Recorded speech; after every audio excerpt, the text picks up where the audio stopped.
Hello students, I welcome you all in the new class of Haryana EduSet telecast. Myself Archana Arora, PGT Chemistry from GHS Rai, Sonipat, Haryana. Students, today we will discuss class 10th Science chapter Acids, Bases and Salts, जिसको हिंदी में हम अम्ल, क्षार एवं लवण के नाम से जानते हैं. इसका पार्ट 2 हम डिस्कस करेंगे. प्यारे बच्चों, लास्ट क्लासेस में हमने जो इस चैप्टर के बारे में पढ़ा था उसमें मेनली हमने physical properties of acids and bases को डिस्कस कर लिया था. उसमें हमने पढ़ा था कि एसिड्स आर सोर इन टेस्ट, खट्टे होते हैं टेस्ट में, ब्लू लिटमस को रेड में कन्वर्ट कर देते हैं और साथ साथ H+ आयंस रिलीज करते हैं एक्वस सॉल्यूशन में, मतलब जलीय विलयन में. और कुछ उनके एग्जांपल्स के बारे में भी हमने डिस्कस किया था. इसी तरह हमने बेसिस की कुछ फिजिकल प्रॉपर्टीज लाइक बेसिस कड़वे होते हैं टेस्ट में, ब्लू लिटमस रेड लिटमस को ब्लू में कन्वर्ट करते हैं और साथ साथ OH- आयंस रिलीज करते हैं जब उनका एक्वस सॉल्यूशन या जलीय विलयन बनता है. और उनके कुछ एग्जांपल्स होते हैं लाइक NaOH, KOH. इसके बाद एल्कलीज के बारे में पढ़ा था कि जो बेसिस पानी में सॉल्युबल होते हैं उनको हम कहते हैं एल्कलीज. उसका बहुत अच्छा एग्जांपल है सोडियम हाइड्रोक्साइड NaOH. उसके बाद हमने पढ़ा था कि सॉल्ट जो है, जो लवण है, वो एसिड्स और बेसिस अम्ल और क्षार के परस्पर अभिक्रिया करने से बनता है. उसका बहुत ही अच्छा एग्जांपल है सोडियम क्लोराइड. इंडिकेटर्स, जिनको हम सूचक कहते हैं, वो पता लगाते हैं कि कोई भी गिवन सॉल्यूशन, जो हमने सॉल्यूशन दिया है आपके सामने, वो एसिड है कि बेस है. इसके बाद वो कहीं कलर के चेंज से पता लगाते हैं या कहीं स्मेल के चेंज से पता लगाते हैं अपने अम्लीय और क्षारीय प्रकृति का. इसके बाद इंडिकेटर्स जो हैं वो 3 टाइप्स के होते हैं. नेचुरल मतलब प्राकृतिक, आर्टिफिशियल कृत्रिम, और ऑल्फैक्टरी मतलब गंधीय सूचक. चलिए बच्चों, अब आगे के टॉपिक्स की तरफ चलते हैं. सबसे पहले इस क्लास में हम पढ़ेंगे chemical properties of acids and bases को. बेसिकली उसमें हम सबसे पहले जो डिस्कस करने वाले हैं वो है मेटल्स की एसिड्स के साथ अभिक्रिया, या कह सकते हैं धातु की अम्ल के साथ अभिक्रिया. Reaction of metals with acids and reaction of metals with basis also. क्षार की धातु के साथ इस तरह से अभिक्रिया होती है. इसके बाद हम हाइड्रोजन गैस की टेस्टिंग भी करेंगे. इसमें साथ साथ हम पढ़ेंगे कि एसिड जो है वो मेटल कार्बोनेट यानी कि धातु कार्बोनेट के साथ कैसे रिएक्ट करते हैं, और साथ ही मेटल बाइकार्बोनेट के साथ कैसे रिएक्ट करते हैं एसिड्स. उसके बाद हम कार्बन डाइऑक्साइड गैस की टेस्टिंग भी करेंगे और साथ ही में हम मेटल कार्बोनेट और बाइकार्बोनेट को बेस के साथ कैसे अभिक्रिया करते हैं ये भी जानेंगे. इसके बाद हम एसिड और बेसिस आपस में कैसे रिएक्शंस करते हैं या अभिक्रिया करते हैं इसके बारे में जानेंगे. और इसी से हमें एक टॉपिक मिलेगा न्यूट्रलाइजेशन रिएक्शन, जिसे हम उदासीनीकरण अभिक्रिया भी कहते हैं. Reaction of metallic oxides with acids. Acids धात्विक ऑक्साइड्स के साथ किस तरह से रिएक्ट करते हैं, और साथ ही में बेसिस नॉन मेटेलिक ऑक्साइड्स के साथ कैसे रिएक्ट करते हैं. चलिए हम मेन टॉपिक की तरफ पहुंचते हैं और पहली अपनी प्रॉपर्टी को डिस्कस करते हैं. Reaction of metals with acids, धातु के साथ अम्ल की अभिक्रिया. चलिए सबसे पहले मैं बताना चाहूंगी कि धातु के कुछ एग्जाम्पल आपके साथ डिस्कस करती हूं. आपने 8th क्लास में धातु चैप्टर में पढ़ा है कि धातुएं सॉलिड फॉर्म में होती हैं. कुछ एक्सेप्शन केस भी है, जैसे कि मरकरी जो कि लिक्विड फॉर्म पे पाया जाता है रूम टेम्परेचर पर. धातु जैसे कि sodium, magnesium, calcium, aluminium, zinc, iron, copper, mercury, silver, gold, these all are metals, या कह सकते हैं धातु. धातु अम्ल के साथ किस तरह से अभिक्रिया करती है इसके बारे में जानते हैं. एसिड्स मेटल के साथ जब रिएक्ट करता है तो वो सॉल्ट प्लस हाइड्रोजन गैस बनाता है। अम्ल जब धातु के साथ अभिक्रिया करते हैं तो वो लवण और हाइड्रोजन गैस साथ साथ बनाते हैं। लवण कोई भी हो सकता है, जैसे कि सोडियम क्लोराइड, और साथ में हाइड्रोजन गैस बनती। चलिए एक एग्जांपल के थ्रू जानते हैं।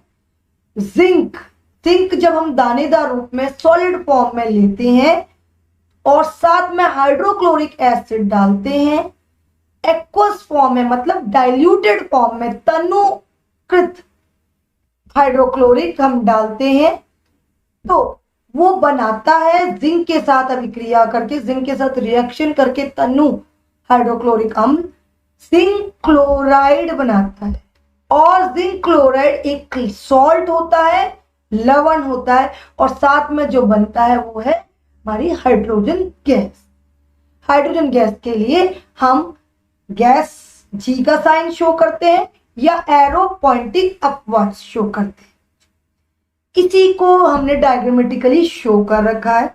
मैं आगे आपको अगली स्लाइड में इसके बारे में थोड़ा विस्तार से। Test for hydrogen gas.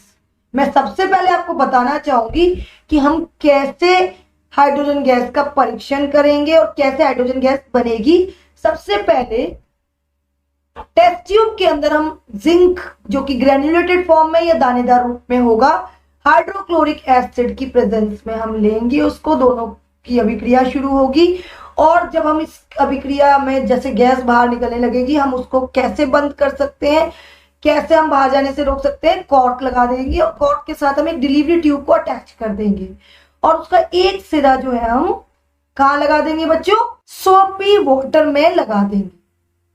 Delivery tube का सेकंड जो कॉर्नर है, सिरा जो है, डिलीवरी ट्यूब साबुन वाले पानी में लगा देंगे।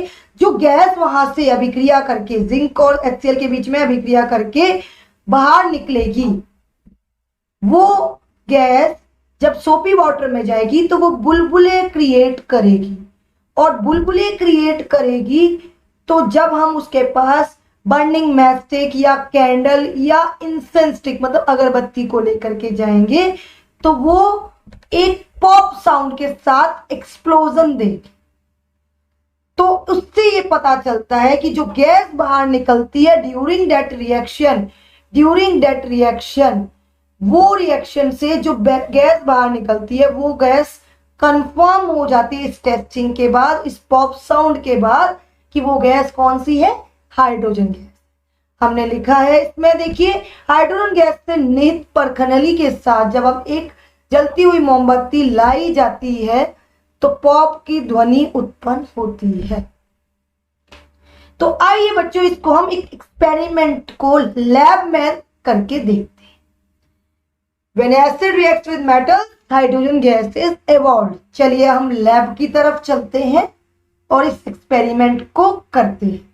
सबसे पहले हमें जो मटेरियल्स की रिक्वायरमेंट होगी वो क्या है, सबसे पहले हमें एक नीड है आयरन स्टैंड की, साथ में हमें एक टेस्ट ट्यूब की जरूरत पड़ेगी, डिलीवरी ट्यूब की जरूरत पड़ेगी, कॉर्क की जरूरत पड़ेगी, रबर कॉर्क की, और साथ में सोपी वाटर की सॉल्यूशन की, साथ में ग्रेन्युलेटेड रूप में जिंक और HCl भी चाहिए होगा जो कि मेन रिएक्टेंट है। सबसे पहले टेस्ट ट्यूब को हम जब स्टैंड में लगा लेंगे तो 10 ml लगभग HCl उसमें डालेंगे, डाइल्यूट फॉर्म में होना चाहिए, ये ध्यान रखने वाली बात है। और थोड़े से जिंक के granules with the help of this चिमटी हम इसमें डाल सकते हैं। आप देखेंगे डालने के तुरंत बाद, क्योंकि मेटल जो है वो एसिड के साथ बहुत अच्छी रिएक्शन करते हैं, तुरंत बाद रिएक्शन होनी स्टार्ट हो जाएगी और गैस इवॉल्व होनी शुरू हो जाएगी। तो हमने कॉर्क की मदद से, कॉर्क में जहां हमने डिलीवरी ट्यूब अटैच कर रखी है, मदद से उसको बंद कर दिया है जिससे कि गैस जो है वो बाहर ना निकल पाए, और डिलीवरी ट्यूब की मदद से वो गैस जो है वो सेकंड सिरे, जो उसका अगला सिरा है, उसमें देखो सोप के सॉल्यूशन में पहुंच रही है, और पहुंचते पहुंचते उसने देखो बबल्स बनाने शुरू करे। देखिए गैस और HCl और जिंक के बीच में कितनी अच्छी रिएक्शन हो रही है, बहुत अच्छा रिएक्शन और अभिक्रिया ये दे रहा, और साथ ही में जो हाइड्रोजन गैस इवॉल्व हो रही है वो भी बहुत अच्छे से हो रही है और बबल्स बना रही है, कॉन्टिन्यू बबल्स बना रही है। जब इसके पास, इन बबल्स के पास हम इंसेंस स्टिक को, या आप मैचस्टिक भी ले सकते हैं, कैंडल भी ले सकते हैं, आप जब लेकर के जाएंगे तो देखिए कितना अच्छा एक्सप्लोजन हुआ और पॉप की साउंड भी क्रिएट हुई। एक बार दोबारा देखते हैं कि कैसे ये रिएक्शन ने कितना अच्छा रूप लिया था और बबल्स बने थे, और बबल्स के बाद जब हमने अगरबत्ती जलती हुई लेके गए तो कितना बढ़िया एक्सप्लोजन सामने आया। मैंने आपको रिकैप करके दिखाया। तो बच्चों ये जो बबल है वो बहुत ही प्यार से, क्योंकि इसमें हाइड्रोजन गैस फिल्ड है, ये कितने प्यार से पॉप साउंड क्रिएट करता है। तो ये शो करता है कि जो गैस जिंक और HCl की, जिंक यानी कि धातु और HCl यानी कि अम्ल के बीच की परस्पर अभिक्रिया से जो गैस सामने आई वो कौन सी गैस थी? Clearly indicate the presence of hydrogen gas, the formation of hydrogen gas. चलिए नेक्स्ट की तरफ, reaction of metals with base की तरफ चलते हैं। धातु जब क्षार के साथ अभिक्रिया करती है तो क्या होता है? धातु जब क्षार के साथ अभिक्रिया करती है तब भी वो लवण और हाइड्रोजन गैस देती है। बेस जब मेटल के साथ रिएक्ट करता है तो वो सॉल्ट और हाइड्रोजन गैस देता है। सेम उसी तरह जैसे कि मेटल एसिड के साथ रिएक्ट। अब इसको एक एग्जांपल के साथ देख लेते हैं बच्चों। सोडियम हाइड्रोक्साइड जो कि बहुत अच्छा बेस है, जिंक के साथ जब रिएक्ट करता है तो वो सोडियम जिंकेट नाम का एक सॉल्ट बनाता है और साथ में हाइड्रोजन गैस बनाता है। अब क्योंकि जिंक भी एक धातु है और सोडियम हाइड्रोक्साइड भी एक धातु है, हाइड्रोक्साइड होता है, जो बेस है वो भी धातु के हाइड्रोक्साइड से बनते हैं, तो दो धातु होने की वजह से ये थोड़ा सा डिफरेंट एग्जाम्पल सामने आता है। सोडियम जिंकेट, इसमें दो धातुएं एक साथ इस लवण में होती हैं, इस सॉल्ट में, तो सोडियम जिंकेट इसे बोलते हैं। सूत्र आपके सामने है, इसको आप देख सकते हैं। मैंने पिक्चोरियल वे में एक पिक्चर के रूप में दिखा रखा है आपको। सिमिलरली बिल्कुल जैसे एसिड और मेटल की रिएक्शन होती है, सिमिलरली जिंक और सोडियम हाइड्रोक्साइड के रूप में जब रिएक्शन करेंगे तो सेम वही प्रोसेस होगा, वही सॉल्ट बनेगा और सॉल्ट को हम, और साथ में हाइड्रोजन गैस बनेगी, और हाइड्रोजन गैस को कलेक्ट करने का काम हम कैसे करेंगे? इस डिलीवरी ट्यूब के थ्रू करेंगे, और डिलीवरी ट्यूब को जब हम सोपी वाटर में लेके जाएंगे तो वो, और जब बाहर निकलेगी वो हाइड्रोजन गैस तो वो पॉप साउंड क्रिएट। चलिए आगे बढ़ते हैं नेक्स्ट प्रॉपर्टी की तरफ। Reaction of metal carbonate with acids, धातु कार्बोनेट के साथ अम्ल की अभिक्रिया। चलिए जान लेते हैं क्या बनता है। Acid when reacts with metal carbonate they form salt, carbon dioxide and water. अम्ल जब धातु कार्बोनेट के साथ रिएक्शन करता है, अभिक्रिया करता है, तो वो लवण, साथ में कार्बन डाइऑक्साइड और साथ में जल बनाता। इसे एक एग्जांपल के थ्रू जान लेते हैं। हाइड्रोक्लोरिक अम्ल, हाइड्रोक्लोरिक एसिड, सोडियम कार्बोनेट जो कि एक धातु कार्बोनेट है, सोडियम एक बहुत अच्छी धातु है, CO3 stands for carbonate, sodium carbonate के साथ अभिक्रिया करता है तो वो सोडियम क्लोराइड बनाते हैं। देखिए सोडियम जो है वो क्लोरीन, HCl के क्लोरीन के साथ जुड़ गया है। सोडियम कार्बोनेट का जो सोडियम है वो क्लोरीन के साथ जुड़ गया है और वो सोडियम क्लोराइड बना लिया। ये मेन प्रोडक्ट हो गया, मेन उत्पाद हो गया, और साथ में CO2 निकल गया कार्बोनेट में से, और जो ऑक्सीजन बचा वो इस हाइड्रोजन के साथ जुड़ गया, वाटर बन गया। ये एक अनबैलेंस रिएक्शन है, इसलिए आपको थोड़ा सा नहीं हो रहा होगा। तो सोडियम हाइड्रोक्लोराइड साथ में वाटर और साथ में कार्बन डाइऑक्साइड बन जाता है। आइए इसे एक एग्जांपल के थ्रू देखते हैं। देखिए इस पिक्चर में आपको क्लियरली दिखाई दे रहा है कि सोडियम कार्बोनेट और हाइड्रोक्लोरिक एसिड हमने ले रखा है और कार्बन डाइऑक्साइड जो बनेगी, कि इस रिएक्शन के अंदर भी कार्बन डाइऑक्साइड बनेगी, उसको कलेक्ट करने के लिए हमने क्या कर रखा है, दो कॉर्क, दो टेस्ट ट्यूब, दो कॉर्क ले रखी हैं और डिलीवरी ट्यूब के थ्रू हम उसको कलेक्ट कर रहे हैं। और जब ये कार्बन डाइऑक्साइड इसमें दूसरी टेस्ट ट्यूब में जाएगी तो इसमें जो पहले से प्रेजेंट है लाइम वाटर, वो उसकी टेस्टिंग कर देगा, वो उसको मिल्की क्रिएट कर देगी।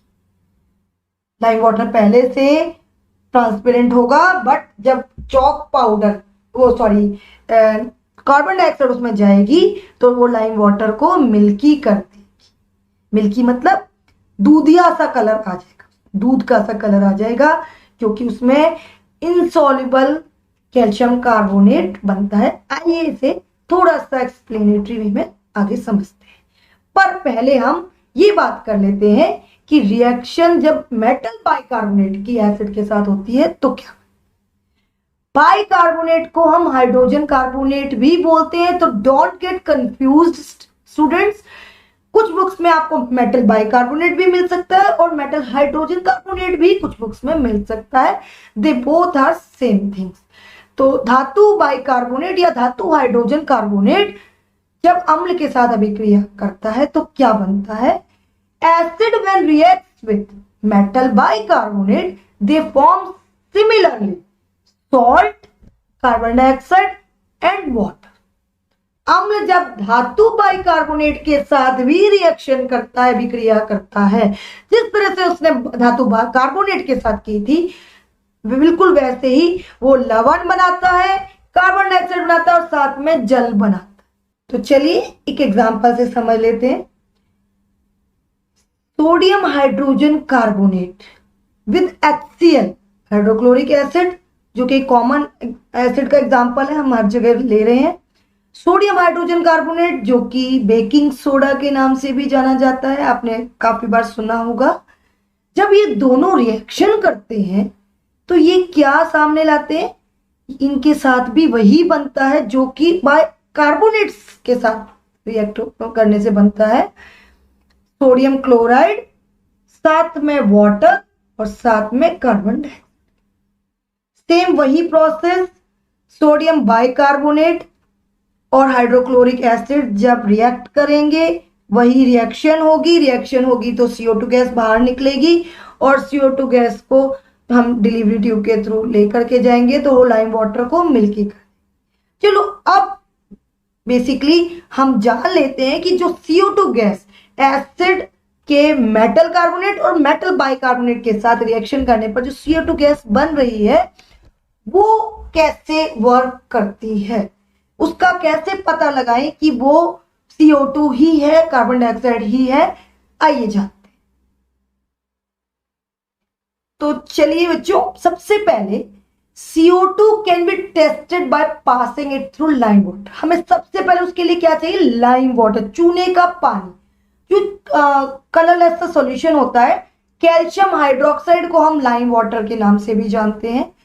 जब इसमें से CO2 gas, carbon dioxide gas pass करवाई जाती है तो ये कार्बन डाइऑक्साइड जो है वो लाइम वाटर को टोटली मिल्कीनेस दे देती है। वो मिल्कीनेस मतलब वो दूधिया सा कलर का, व्हाइट से कलर का हो जाता है। वो मिल्कीनेस किसकी वजह से होती है बच्चों, वो होती है कैल्शियम कार्बोनेट के बनने की वजह से। क्योंकि जब कैल्शियम हाइड्रोक्साइड के थ्रू कार्बन डाइऑक्साइड पास करवाई जाती है, गैस हमेशा पास करवाई जाती है, रिएक्ट नहीं होती।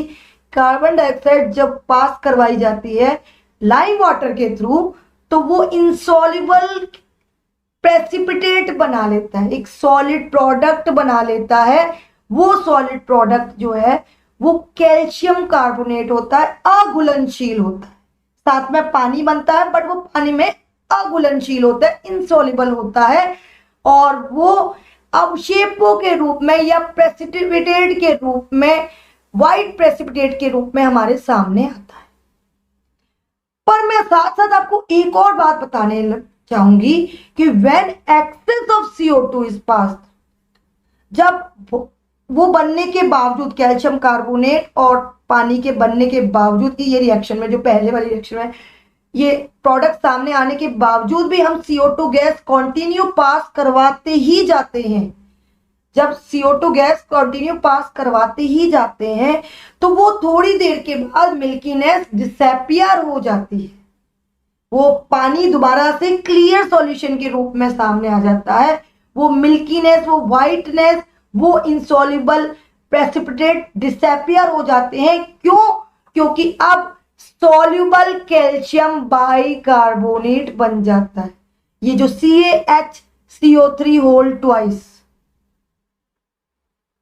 CaHCO3 होल ट्वाइस जो आपके सामने बन रहा है बच्चों, ये है कैल्शियम बाइकार्बोनेट, जो कि एक कलरलेस सॉल्यूशन होता है और ये मिल्कीनेस को डिसअपियर कर देता है। तो ये एक बहुत अच्छा क्वेश्चन भी बनता है बच्चों।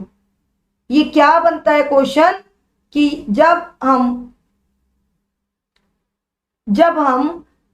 कार्बन डाइऑक्साइड को बहुत ज्यादा मात्रा में या कॉन्टिन्यू CaCO3 के थ्रू, चूने के पानी के थ्रू पास ऑन करवाते जाते हैं तो क्या होता है। ये क्वेश्चन बहुत इंपॉर्टेंट क्वेश्चन है, रीजनिंग क्वेश्चन के नाम पर आ सकता है 2 से 3 मार्क्स में। तो आपको ये दोनों रिएक्शंस, उसके लिए इक्वेशंस जो है, समीकरण आपको पता होने चाहिए ना, आप इसको एक्सप्लेन कर सकते हैं। तो चलिए बच्चों, अब इसी को हम लैब में जाकर के टेस्ट करके देखते।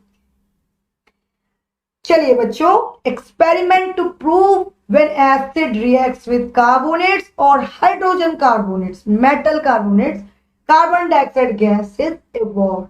कार्बन डाइऑक्साइड बनती है, गैस बनती है। इसको जरा पता लगाते हैं। इसके लिए हमें चाहिए सबसे पहले एक आयरन का स्टैंड, फिर हमें एक टेस्ट ट्यूब चाहिए, अगेन डिलीवरी ट्यूब चाहिए, और एक ये थिस्टल फनल, थोड़ी डिफरेंट टाइप की है, ये चाहिए। साथ में lime water, sodium carbonate, HCl hydrochloric अम्ल और 2 होल्ड रबर कॉर्क। तो प्यारे बच्चों, सबसे पहले हम सोडियम कार्बोनेट या सोडियम बाइकार्बोनेट को एक टेस्ट ट्यूब में ले लेंगे। थोड़ा सा ले लेते हैं, थोड़ा सा amount, pinch of sodium carbonate, like just 5 milligram डाल लेते हैं हम, और साथ में हम थोड़ा सा लाइम वाटर एक दूसरी टेस्ट ट्यूब के थ्रू उसमें पास हो, एक दूसरी टेस्ट ट्यूब में ले लेते हैं। इसको हम साइड में रख लेते हैं टेस्ट ट्यूब होल्डर में, और जो ये हमने रबर कॉर्क के साथ थिस्टल फनल और delivery tube, 2 hold rubber cork है, तो देखिए एक में थिस्टल फनल कनेक्ट कर दिया हमने और एक में हमने डिलीवरी ट्यूब कनेक्ट कर दी है। डिलीवरी ट्यूब का एक किनारा ये हमारी सोडियम कार्बोनेट वाली टेस्ट ट्यूब में और दूसरा लाइम वाटर के सेकेंड हेड। अब हम hydrochloric acid just 2 ml thistle funnel की हेल्प से हम 2 ml के अराउंड डाइल्यूट HCl को सोडियम कार्बोनेट में डाल दें। तो देखिए रिएक्शन धीरे धीरे धीरे जब वो पास ऑन होगा उसमें, तो कैसे रिएक्शन होनी शुरू हो गई है। देखिए जो भी प्रोडक्ट सामने आया, साथ में आप देख रहे सेकंड टेस्ट ट्यूब जिसमें लाइम वाटर था, उसमें बबल्स बनने शुरू हो गए, एफरवेसेंस बननी शुरू हो गई है। एफरवेसेंस, ब्रिस एफरवेसेंस, वो ब्रिस एफरवेसेंस किसकी होती है? CO2 की होती है। एक झाग सी बननी शुरू होगी, जैसे जब हम पेप्सी की बोतल खोलते हैं तो झाग बनती है, उसी तरह से थोड़ी झाग सी बननी शुरू हो गई है। और आप देख रहे हैं इधर वाटर ड्रॉप्स सामने आनी शुरू हो गई। वाटर ड्रॉप्स जो हमारा साथ में कार्बन डाइऑक्साइड के साथ वाटर बनता है, नीचे सॉल्ट बन चुका है, वाटर ड्रॉप्स बन गई है, CO2 अपनी जगह पहुंच चुकी है और लाइम वाटर को CO2 ने टोटली मिल्की कर दिया है। ये मिल्कीनेस बच्चों डिफाइन करती है कि कार्बन डाइऑक्साइड ही थी कि जो मेटल कार्बोनेट और मेटल बाइकार्बोनेट जब हाइड्रोक्लोरिक एसिड के साथ रिएक्ट करते हैं तो कार्बन डाइऑक्साइड गैस इवॉल्व होती है। ये हमें प्रूव हो गया जब हमने लाइम वाटर के में कार्बन डाइऑक्साइड को पास ऑन कराया और उसने मिल्कीनेस दे दी। तो चलिए बच्चों अब आगे की तरफ चलते हैं। रिएक्शन ऑफ मेटल कार्बोनेट और बाइकार्बोनेट बेसिस विद बेसिस, धातु कार्बोनेट और बाइकार्बोनेट के साथ क्षारक किस तरह से अभिक्रिया करते हैं ये जान लेते हैं। मैं आपको बताना चाहूंगी बच्चों कि बेसिस धातु कार्बोनेट के साथ अभिक्रिया नहीं करते, क्षारक जो है वो धातु कार्बोनेट के साथ अभिक्रिया नहीं करते। और साथ ही में मैं आपको बताना चाहूंगी कि क्षारक धातु बाइकार्बोनेट के साथ भी अभिक्रिया नहीं करते। आगे की तरफ चलते हैं। एसिड और बेसिस आपस में कैसे अभिक्रिया करते हैं? Reaction of acids and bases with each other, अम्ल और क्षार की आपस में अभिक्रिया, परस्पर अभिक्रिया जो होती है वो कैसे होती है? जब एसिड सॉल्ट के साथ बेस के साथ जुड़ता है तो वो सॉल्ट के साथ पानी, जल, वाटर बनाता है। Acid when reacts with base they form salt and water. Salt देखिए अब बहुत जगहों पर बनता है आपके सामने। अम्ल जब क्षार के साथ अभिक्रिया करते हैं तो वो लवण बनाते हैं और साथ में जल बनाते हैं। इस रिएक्शन को एक पर्टिकुलर रिएक्शन का नाम दिया गया है जो मैं आपको नेक्स्ट स्लाइड में बताने वाली हूं। पहले हम इसके एग्जांपल को पढ़ लेते हैं। हाइड्रोक्लोरिक एसिड बहुत कॉमन एसिड और बहुत ही common base sodium hydroxide, when react both with each other they form salt, sodium or chlorine, sodium from base and chlorine from acid, they interact and forms sodium chloride और साथ में water, H और OH ions जो release हुए इन दोनों के बीच में से वो क्या बन गए? पानी में कन्वर्ट हो गए। देखिए अब एसिड बेस रिएक्शन कितनी अच्छी से दिखा रखी है डायग्राम के थ्रू। HCl में से H प्लस में से एसिड और Cl नेगेटिव आयन रिलीज हो रहे हैं और साथ में जो हमने बेस ले रखा है सोडियम हाइड्रोक्साइड वहां सोडियम आयंस और OH नेगेटिव आयंस रिलीज हो रहे हैं। और जब दोनों मिल गए हैं तो क्या सामने आता है बच्चों? वो सामने आते हैं तो एसिड में से जो हमारे Cl नेगेटिव आयंस है वो बेस के Na प्लस आयंस के साथ मिल गए हैं और उन्होंने सोडियम क्लोराइड सॉल्ट बना लिया है। और जो H प्लस आयंस एसिड में से निकले और OH नेगेटिव आयंस जो बेस में से निकले उन दोनों ने जुड़ करके क्या बना लिया बच्चों? वाटर बना लिया।